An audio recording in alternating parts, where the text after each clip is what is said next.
Hey, welcome back to Vaguely Adults. You got two vaguely looking adults here. I'm one of your hosts, Sarana, and I'm Shirley. what are we doing today? Today we're talking about my high school phase of the love of vampires. Full fangs and everything. Full fangs. Except for the Twilight series. No fangs. They were enough of a mess that they didn't need to have that included into their Fair. realm of mess. But in the spirit of Halloween, in the spirit of spooky, and in the spirit of the Father Spirit and the holy garlic. Yeah. Close enough. This is our fourth consecutive episode. I'm physically here, mentally, I have no idea. What's your experiences with vampires? Always wanted to be one. Okay, that's where we're starting, huh? Let's start there, and with all the fan fiction I read. Okay, so let's start with the beginning. In the beginning, there was glitter and Edward. It was Twilight. Sparkly man in the sun, yes, indeed. My taste has not changed much since then. Love me some translucent men. Yeah. She's not lying, guys. It started with Twilight. I remember seeing the trailer come out. I was in 7th grade. The trailer came out for the movie. I think I have my timeline correct. And everyone in my middle school was freaking out about it. So everyone ran to the school library to try to check out the Twilight book to read it. And this guy in my class who I was in love with. Sorry, hold for sirens.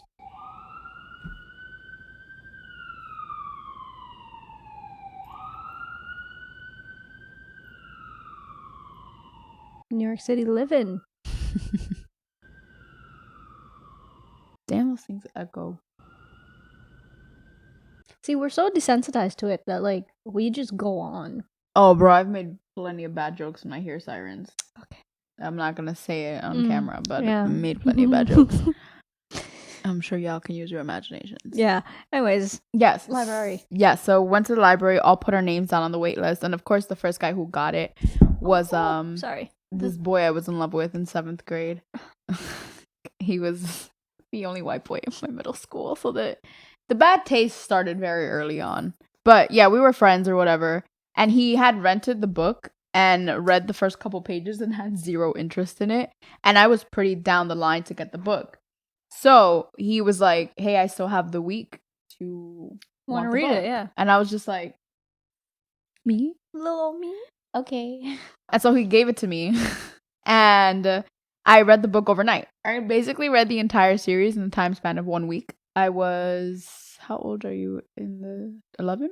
Anyway, recently I read a thing that was like excessive reading was actually young children's way of escaping reality, and it's like maladaptive daydreaming, but we're not going to talk about that. I read the entire Twilight series in a week, and it was amazing. It was the best thing I ever read, and I loved it so much, and the writing was great, and the characters were great, and... Well... I was 11. Okay. All I can think about is the video of the little girl going, I'm 11, so shut the hell up. I was 11, and I thought it was, like, the best thing since the best thing ever. Yeah. And I read it, and I loved it. And then the movie came out, and the movie was trash compared to the book, because I had grown so attached to the series. Yes. And the movie was trash. And... Yep. Now my sister watches it unironically as an adult, and she loves the Twilight series unironically. But she's never read the books. And then Stephanie Meyer came out more recently with a new book. Is she problematic years later? Anyway? I hear she is, and I mean she is because she's Mormon, which actually resonates a lot in the books when you read it. So I realized that it's not groomed, prepped from a very young age. Predisposed? I was predisposed to the Mormon world because Stephanie Meyer was like big Mormon, and you can see it in the way she describes Bella and all these characters. And obviously you don't see it when you're a kid, but like as an adult rereading it, you see the like little nuances and the little snafus here and there. Yeah, sorry, it's really warm. It is. It's very warm. I'm wearing long sleeves underneath this. It's a turtleneck also. Ooh. Struggles. And then more recently she came out with another, but you know, she's nowhere near as problematic as the woman who wanted to write the Harry Potter series but did not, because it's an autobiography by Harry Potter himself. Precisely. Harry, we love you. But then she wrote what is it called? Midnight Sun. But I remember her first chapter got leaked right after the Twilight movie came out. So like way back when I was in 8th, 9th grade. Yeah. The first chapter of Midnight Sun got leaked. And I had read it online and I was like obsessed with it. But she never continued it. She kind of just ended it there. Yeah. And she put out her fan casting for the characters. And they're ridiculous. Oh my god, who is casted for who? Oh, I need to find it. But what are your thoughts on Twilight while I find this? It was my gateway drug to vampires. I also read all the books. I bought the whole set. My parents bought me the set willingly. They didn't really know what was really in those books, but they even let me go see the movie when it came out, and it was interesting. My friends and I were so into the books that when I clearly remember when Breaking Dawn came out, me and one of my good friends, we coordinated with our parents and we're like, we need to go see this movie. Yeah. So we begged our parents. Now we were both kids from households where like we'd have to ask our parents like 5 to 7 business weeks in advance to do something. But we wanted it so badly that we're like, okay, if we get good grades, we can go see this movie, right? So, being the great A+ students that we are, honor roll students that we are, we got to go see the film. And gotta say, Breaking Dawn is a very interesting movie to watch with a friend. Yeah. When you are in middle school. And with your parent like 3 rows behind you. So, that being said, have not watched the film since, probably scarred for life. They are now on Netflix, so I'm probably going to watch it soon. Because I also have a friend who had not read the books, not seen the movies, and in the last week, she watched it all and was like, you guys are into this? It's like so bad. I'm like, no, it was like peak cinema back in the day. We were children. Which it kind of was. Twilight was released. Yeah, it was like 2005? 2008. The movies, sorry. Yeah. But yeah, that was peak cinema back then. Everyone was into it. Like, all the 3 grades of middle school were talking about it. Like, it was one of those, the seniors are into it too. By the way, seniors in middle school were 12. Yeah. There was... The way that schools are just set up where everyone just idolizes the older kids is... Anyways, yeah, I really loved it, and it was stupid because he sparkled in the sun and called the love of his life Spider Monkey? Yes. Interesting choices being made all around. On my part, on the writer's part, the script writers, yeah. That being said, now these people are like top stars. Yeah. In the industry, and it's and really interesting. Really interesting to part. See the. I always forget that Anna Kendrick was in these movies. I think Anna Kendrick forgets she was in those movies.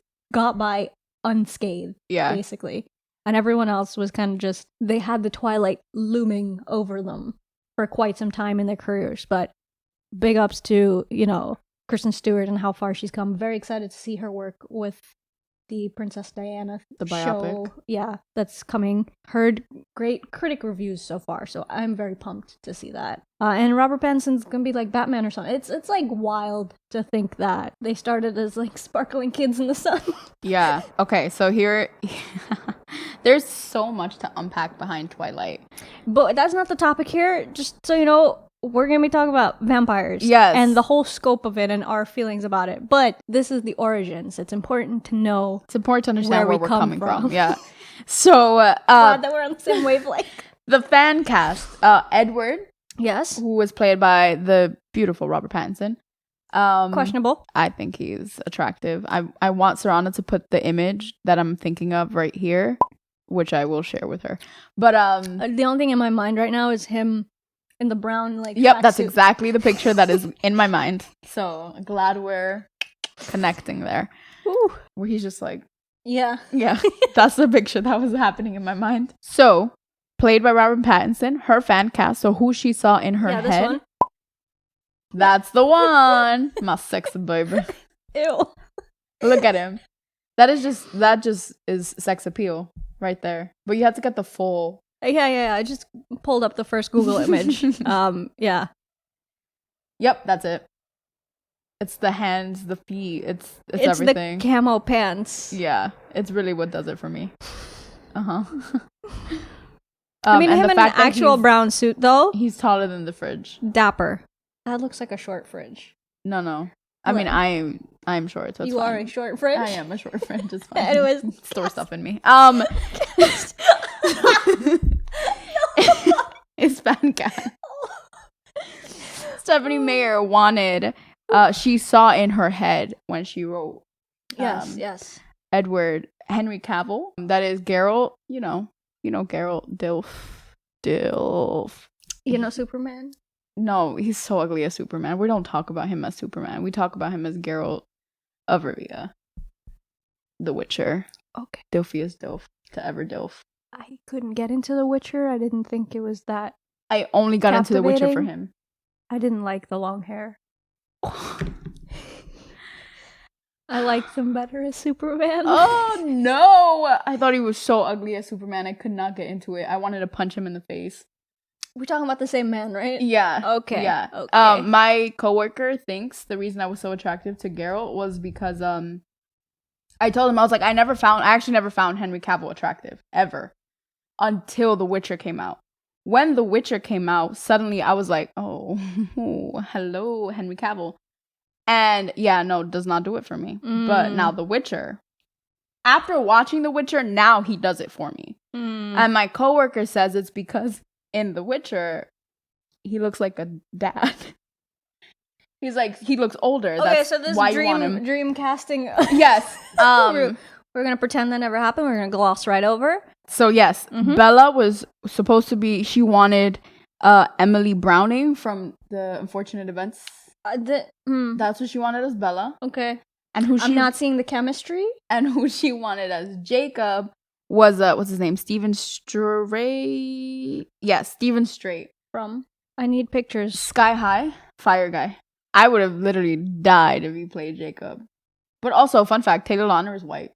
Yeah, like there was no mixed blood in him. I googled it the other day, and he's like, I felt betrayed. Like many places removed. Yeah, of like almost a sneeze of yeah, like almost a dash, but he's really, really white.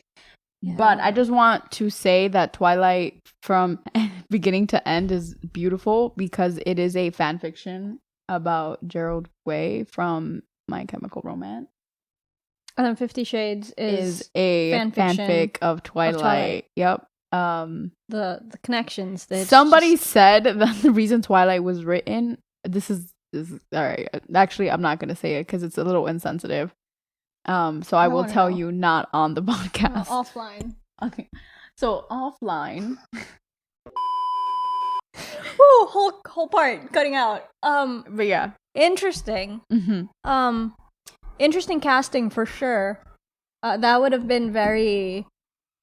I would have loved to see the chemistry recordings to see like what that actually would have looked like. Yeah. Because imagine Henry and Fire Guy dueling it out. It would have never been a Team Edward versus Team Jacob. I would have just Team Jacob all the way. I would have still Team Alice all the way. I mean, that speaks volumes to who we are. Yeah. But Consent King. Edward is a consent king. We're just gonna leave it at that and move on from Twilight. From sparkly sparkly vampires with no teeth and sexy baseball skills, we go into... I would not call that sexy baseball skills. I would call it questionable baseball skills at most. Jacob swinging a bat and Alice doing her leg thing. And all Carlisle. Right. That's it. Just there. Carlisle. That's the whole... I was really simping after Carlisle the whole time. All right, so vampires. It's very interesting that was our gateway into vampires, because vampires as a concept is just...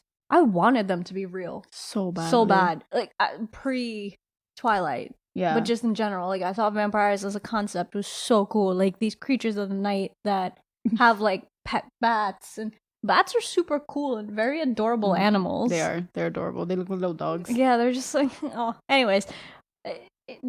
You know, this thing that's like supposedly sucks your blood and like has very weird Nordic accents. It's I was ready for them to just take me in the middle of the night as like a like hormonal ass 13-year-old girl, like just ready for a 400-year-old something, man.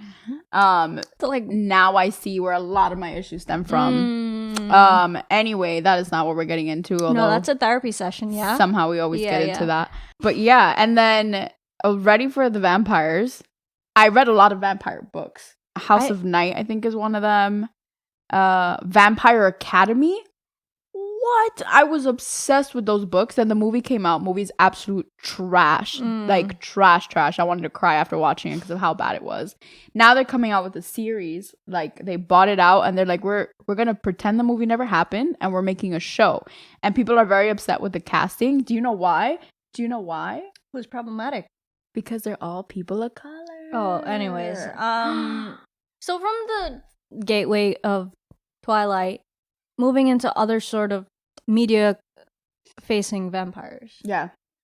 What's been one of your favorite vampire shows or movies otherwise? Also, we're not a film review or... I don't know if you've ever seen Vampires Suck. No. Let me finish that thought. We're not a film review, TV review podcast, but this month is just bringing out the best of our judgment. Yeah. But yeah, Vampires Suck is a Twilight parody movie. Oh, yes. It's so good. Yes. So good. Those were hilarious. So funny. There's a... What is it that I like? I don't know. There's so many. Did you watch Hemlock Grove? No. Again, I think almost anything you present as a have you watched will result in a no. So Hemlock Grove has an interesting take on vampires because they're not really vampires, but that's what you're meant to believe at first. It's a bunch of creatures. So there's a werewolf who is played by... Did you watch Degrassi? I did. You remember Declan? I have no recollection of it. The rich boy? I have no recollection. I just remember Drake in a wheelchair. Which they mentioned, by the way. Like, I didn't realize in, like, the later Degrassi episodes, it's just a random reporter in the back. She's like, and we have Drake here for an interview. And me and my sister were just like, hold on. Anyway. Interesting. But it had a bunch of supernatural creatures. And one of them is supposed to be, like, a vampire, but he's, like, an even more ancient creature. Yeah. But he doesn't know what he is. He just knows, like, when he cuts himself, he automatically, like, licks his finger kind of thing. And as he's getting older, because he's, like, a teenage boy. Yeah. The cravings are getting more, but his mother hasn't told him what he is, but she's like this huge monster that kills people basically. And as he's uncovering it, it's a very problematic show because he poses as an angel to get with this girl, but whatever, we're not going to talk about that. But it's just like so many different variations of what a vampire is. Yeah, it's crazy. Like in Vampire Academy, they're all vampires except for their human bodyguards. In Twilight, they sparkle. Yeah. Those are the more unconventional takes on vampires. But then you have like more classic ones like Dracula, which has a bunch of different iterations. Yeah. I recently, and by recently I mean in the last year, I watched the BBC Netflix limited series. It had like 3 episodes. Just called Dracula. And it was created by Mark Gatiss. Is that how I pronounce it? And Stephen Moffat. Stephen Moffat. And it's very BBC. Like I feel like he writes everything on BBC. These 2 developers, writers, like they have a voice when they're creating shows like this, like Sherlock and things of the nature. And whilst I'm not the biggest fan of these creators, because I don't really agree tonality with their use of tone in things sometimes, I thought this was just a great show because it took this classic and showed it in not a new way, more modern. I guess it's a bit more modern. It put a spin on it that I never thought that I would see from Dracula. Okay. Which I guess is a new way, but all the elements are still there. Dracula's this like gruesome thing of the night that no one really talks to. He's all away by his lonesome self, and like anyone who visits him just goes poof, and no one really sees them again. But it does kind of take more of a biblical approach because it's very focused on this like nun who spends a lot of her time being like I've read what you are. I know who you are. I recognize that this is the embodiment of evil, and I'm going to get you, sort of situation. And I highly recommend watching it. It's a limited series. It's only like 3 episodes, and it's just good. I would say trigger warning for like gruesome things like bodily decomposition and stuff like that. I feel like if you're watching anything vampire related, you should just know there's gonna be there's gonna be biting, there's gonna be blood, there's gonna be gore. Yeah, but I just still, yeah, you never know. It was just nice to they even put like little tropes of like him in his coffin and yes, this is my bed sort of situation, like little pockets of. I love when they acknowledge things. Yeah, but that's like a different take on Dracula. And it's the classic take. Yeah, and then you have like the redemption arc version of Dracula, which is the movie Dracula Untold with a beautiful man, Luke Evans, which tells the story of a soldier who's really good at what he does, has a family, has a child, and a wife who he loves very much. And suddenly the king or emperor decides that all the children are going to go fight for him in his army. All the boys, yeah.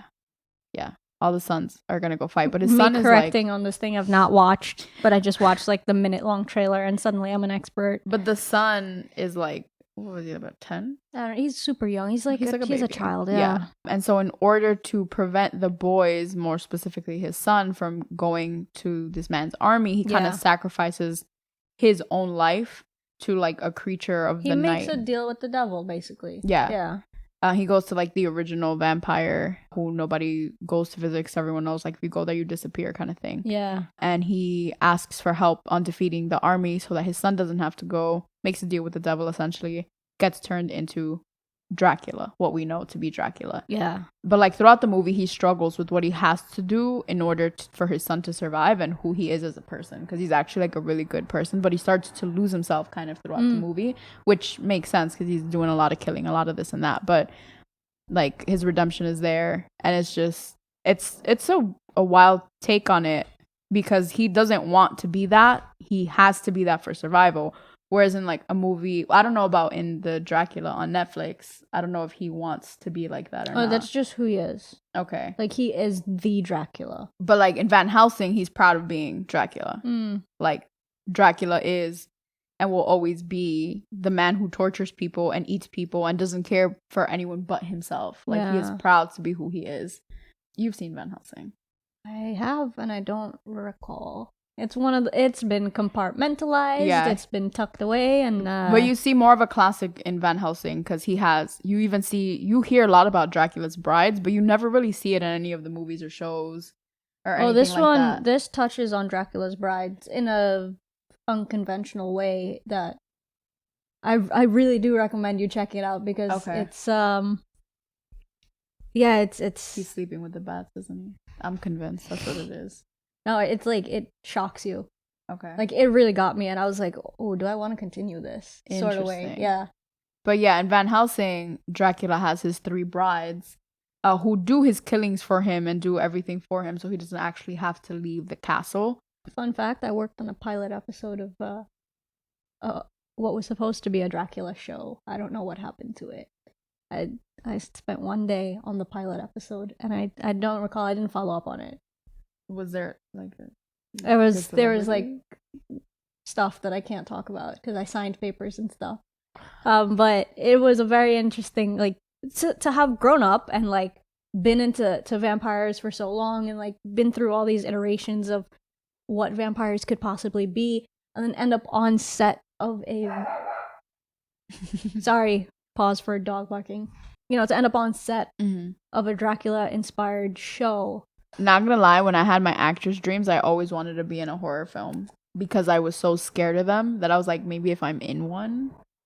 We were at like a mansion and everything, like way up in Yonkers, New York, and it was so cool. I froze that day. I was so cold. It was the last day that I worked before production shut down for COVID. It was March 14th, 2020. Is that possibly why the show didn't go anywhere? I believe so. I don't know. I didn't follow up on it. I have no idea what happened to it. Interesting. I'm not even gonna share the network. About it, yeah. I'll look it up later, and if it has gone anywhere, Maybe I'll put it in the description or something. Yeah. But it was an interesting experience because, like, you know, sometimes people say if you work in the industry, then your dreams are going to be crushed and, like, you're going to realize just how fake everything is. But yeah. I think, like, as we've seen, the way that I watch movies has changed. You've known me pre-working in film. Yeah. You've known me during and now, unfortunately, post, but, you know, I'm doing other things in the realm. And my view on watching movies has become a little more analytical, but very appreciative. It's wild to me because you worked in so many, like, cool shows and, like, it blows my mind. Like, I talk about you a lot and your job, and I'm always like, someone will bring it up and I'm like, well, actually my friend worked on this show and said that this person blah blah blah blah. But I've not talked about anyone. I just want to put that out there. Yeah, it's just like in general. Yeah, but just cover my bases. no, just in case I go back out there and have to work with these people. no, it's never actually said anything bad. It's just me in general talking. Yeah. And I appreciate that. Actually, on the contrary, she's been like, this actor is, like, amazing. He's super sweet. He this, he that. But never, she doesn't, like, name drop or anything like that. She's just, I'm humble with my experiences. Whatever. I was in one commercial filming, and just one, where very minimal, barely in it. I don't know if this commercial will ever see the light of day. I'm still hoping it does. I'm hoping it does, but also I don't want to see myself like that. So how my dreams of being an actress were ever a thing, I don't know. They still exist, by the way. But we're working on it. If, you know, again, if there are directors, producers, anything out there that want to cast to, you know, brown people that look like 10 years younger than they are, let us know. Contact, the email is down below. You got this. But, like, even just that has changed when I watch a show. Yeah. Because I had to film doing the same thing. Like, in one part, I'm just moving glasses. Yeah, you realize how many takes it takes. But I had to film it one bit, 30 times. Yeah. And it was a 10-second take. And in that take, the other person that I was with is walking into the door. So she was walking in and out 30 times. And every time there was a different direction. Like, all right, go a little faster now. Okay, go a little slower now. Okay, go a little higher now. Okay, actually start from back here now. Okay, do exactly the same thing now. And so now when I watch something that's like a fight scene or something that looks very complex, I'll just turn to my sister and I'm like, I can't imagine how many times this person had to film this to get it right. Sometimes action scenes take like 2 to 3 days to film. Yeah, I can imagine. Because it's like 8 hours of filming and you got to cover all your angles, right? And it's kind of like magic. I know this is completely off topic, but it's like magic. You have to cover your bases and make sure that no one sees where your trick goes wrong. Yeah. I'm not saying that magic doesn't exist. Maybe it does, maybe it doesn't. Who knows? I'm not a magician. But the way that like film works is that it's like movies like Wreck or like POV situations. Like you want to captivate your audience and make them feel like they're in it. And seamlessly being able to like complete loops like that or create sequences that really just capture the moment, capture that intensity, that like high compact situations. It's so exciting. Yeah, but like on the topic of like spooky and filming and the one commercial I was in that I'm never gonna stop talking about. When they went to film at the location that I was at, there's a lot of mirrors. Sarana's been there. So like the mirrors kind of face each other, which I guess the film director, whatever, didn't realize until he got there that day. And so director of photography. Yeah. And suddenly he was a little flustered because every time he put the camera in one place, you could see someone in one mirror because it reflected off the other mirror. So there's people like laying on the floor and sitting on the floor, making sure they're not in sight, but still within like earshot. Yeah. So they can get their cues or like, or give me my cues. Yeah. Or like move things or tell me what to do and that kind of thing. And so it made me think of the movie Us. Have you seen Us? I have not seen Us. Okay. But Dreamcatcher's last album, Summer Holiday, their title track, Because, was inspired by Us, the film. It's such a good movie. And such a good title track. It's a great song. In the beginning, the little girl goes into like a hall of mirrors.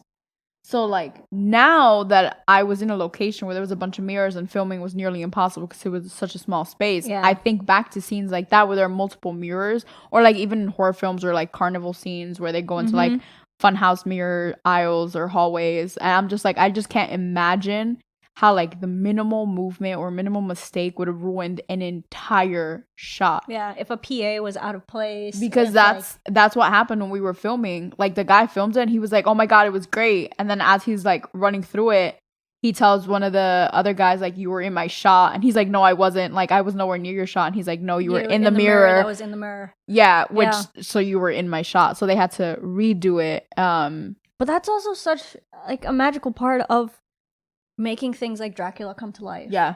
Because, like, this is a character that he's supposed to pass by mirrors and you're not supposed to see him. But how are you supposed to capture that as, like, a filmmaker? And that's just movie magic. Like, that's when post-editing comes in and, like, they're able to, like, mask out with the cameras and, like, some of the people and just fix things in post. And I think that Dracula is such a great example of how far film has come, really. Yeah. Because you can see all the iterations of this classic. Like, Dracula is one of those things that's been around from literally the beginning of dawn. Yeah. You know? To all the iterations that we have today. Also, I want to take it back. Twilight was not my introduction into vampires. It was actually my mom's going on a date with a vampire. That was my introduction to vampires. It's a Disney Channel original movie. Yes. With Hilda from Sabrina. Yes. Oh. That was our introduction into vampires. Again, we are Disney Channel kids through and through. Yeah. But, oof. I don't know how much more we can go on to say that we enjoy vampires and the concept of vampires. But and if there are any out there, look me up. Let us know, especially if you have free healthcare. But that being said, hope you've enjoyed. If there's anything else that you'd like us to explore, any of these topics, maybe werewolves next. Who knows? Ooh. Do let us know. Comment, subscribe, do all the things. Hope you're staying safe. Hope you're staying hydrated. Have a safe, spooky Halloween season. And we will catch you guys next time.